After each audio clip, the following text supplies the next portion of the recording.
Assalamualaikum korang. Hari ini saya ingin menerangkan tentang kepelbagaian etnik yang mempengaruhi ekonomi negara. Okey, yang pertama sekali, pelbagai etnik ni dia boleh mempengaruhi ekonomi negara sebab lain-lain bangsa ada ciri-ciri benda yang tersendiri tau. Okey, kalau dia sebab dia akan mempuluskan lagi perdagangan kita kepada luar negara, berdapat ekspor barang ke luar negara macam-macam. Tapi kalau nak mengekalkan kita punya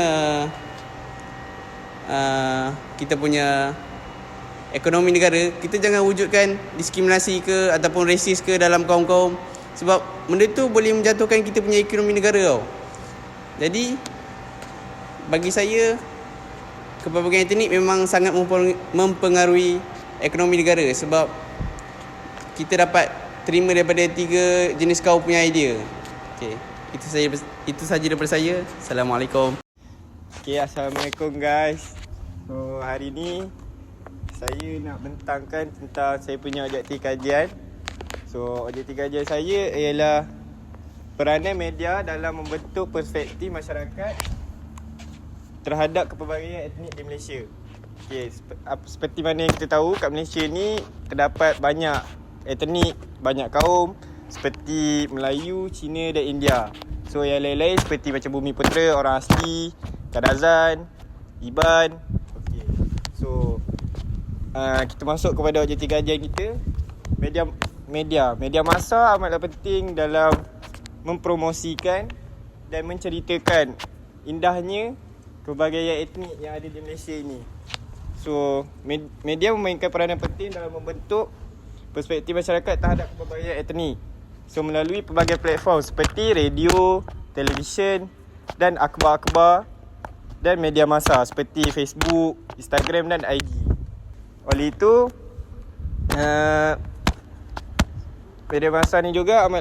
media ni juga amatlah penting untuk mengekalkan kepelbagaian etnik di Malaysia. So itu saja. Sekian, terima kasih. Hai guys, hari ini saya akan menghuraikan tentang impak kepelbagaian etnik terhadap perpaduan sosial dan kestabilan politik. Dalam negara kita mempunyai banyak etnik, agama dan budaya. Jadi untuk mendapatkan perpaduan tersebut, kita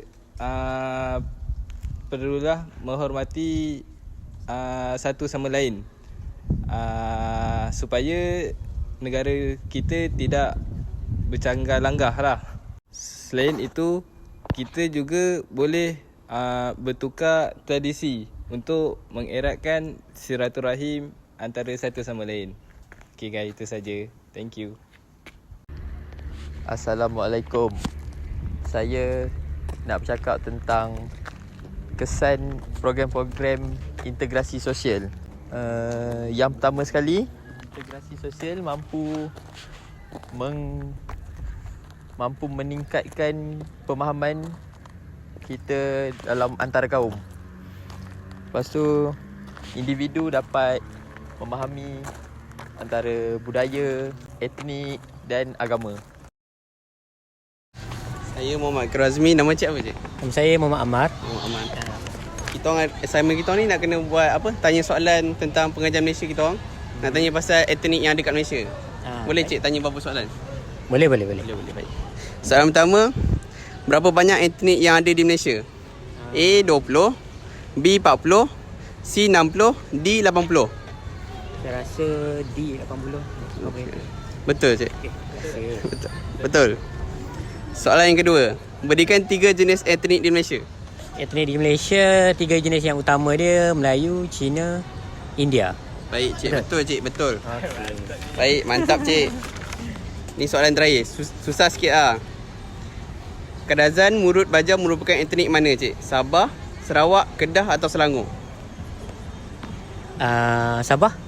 Ya betul cik. Betul? Tiga-tiganya betul. Ke Sarawak. Terima kasih cik. Sama. Daripada student KKTM Masjid Tanah. Hari ini kami nak buat interview tentang seorang soalan pertama.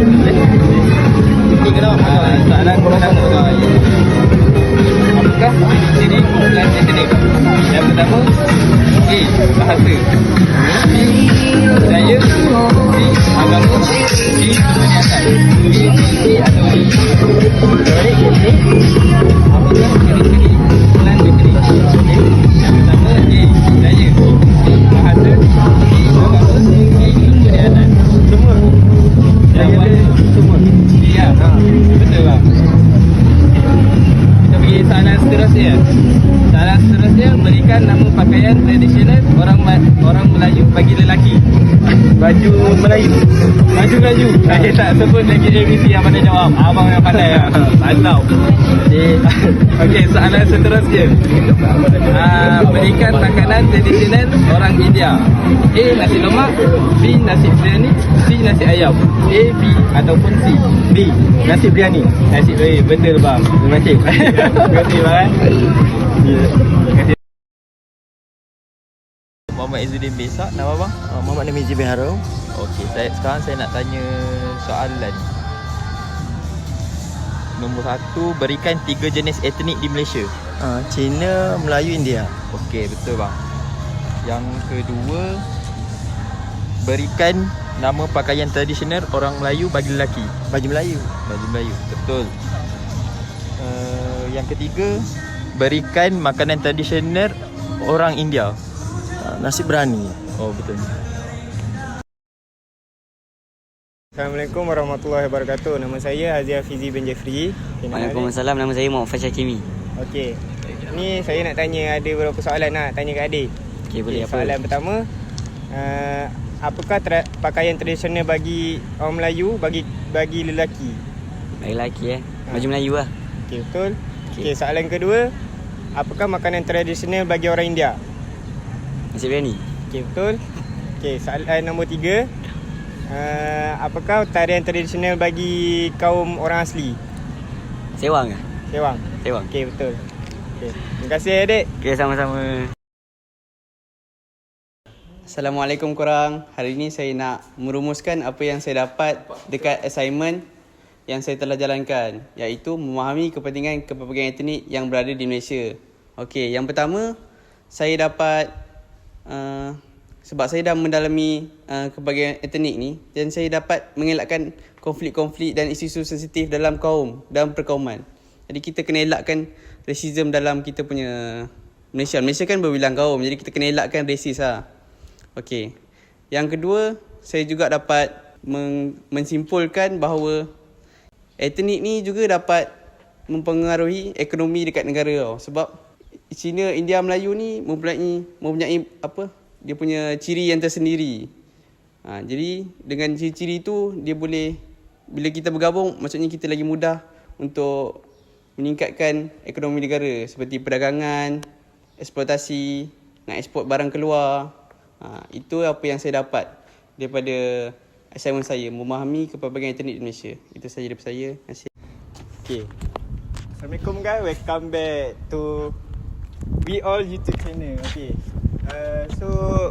Apa yang saya dapat dalam rumusan saya kali ni, apabila saya berjumpa dengan orang luar, saya interview, saya dapat meningkatkan saya punya keyakinan dalam berinteraksi dengan orang luar. Dan selain itu saya dapat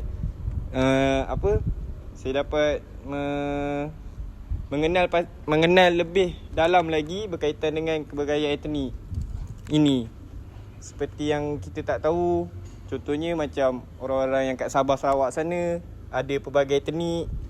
So apa yang saya dapat daripada kajian kerja saya ni, penting juga kita punya kepelbagaian etnik kat Malaysia ni. Berbagai-bagai etnik ni penting dalam meningkatkan lagi patriotisme negara, patriotisme diri. So dengan mempunyai kepelbagaian etnik ni, kita disenaraikan sebagai negara yang unik kerana mempunyai pelbagai etnik. So itu saja. Okay, sekian, terima kasih. Hai guys, selepas saya membuat interview bersama orang di luar, saya mendapat tahu yang di Melaka ini juga terdapat banyak etnik yang berada di Jongkowok, dan di sana terdapat satu etnik yang bernama Baba Nyonya dan mereka di sana hiduplah tenteram. Etnik tersebut menetap bermustatin di sana dan mengamalkan budaya dan resam mereka sambil menghormati agama dan budaya etnik yang lain. Thank you guys. Assalamualaikum. Welcome back. Sekarang saya nak cakap tentang apa yang saya dapat tentang kajian saya. Yang pertama, saya rasa saya lebih berani untuk berinteraksi dengan orang luar. Yang kedua, saya dapat lebih mengenali tentang etnik-etnik dekat luar sana.